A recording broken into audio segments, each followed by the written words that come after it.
জাতীয় ঐকমত্যের ভিত্তিতে জুলাই চার্টার বাস্তবায়নের পর আগামী ডিসেম্বরে হতে পারে জাতীয় সংসদ নির্বাচন। বৃহস্পতিবার সংযুক্ত আরব আমিরাতে ওয়ার্ল্ড গভর্নমেন্টস সামিটে একথা জানিয়েছেন প্রধান উপদেষ্টা ডক্টর মোহাম্মদ ইউনুস। গভর্নমেন্টস সামিটের প্লেনারি সেশনে যোগ দেন তিনি। সেশনটি পরিচালনা করেন সিএনএন-এর সাংবাদিক বেকি অ্যান্ডারসন। তার প্রশ্নের জবাবে প্রধান উপদেষ্টা আরও বলেন, 15টি খাত সংস্কারে কমিশন গঠন করা হয়েছে। এর মধ্যে বিভিন্ন ধরনের সুপারিশ পাওয়া গেছে। এখন অন্তর্বর্তী সরকারের কাজ হলো ঐকমত্য গঠন, আর এজন্য রাজনৈতিক দলগুলোর সাথে আলোচনা চলছে বলেও জানান প্রধান উপদেষ্টা। I'm very happy, feel very relieved that the United Nations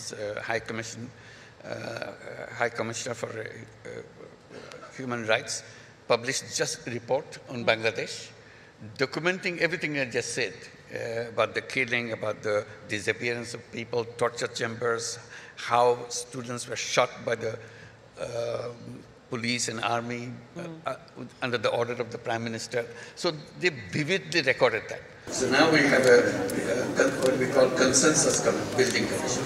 So when we go to the political parties and so on, see which are the recommendations all agree, so that we take that as a charter and then implement that and go to the election. Election will be held as early as probably December of this year.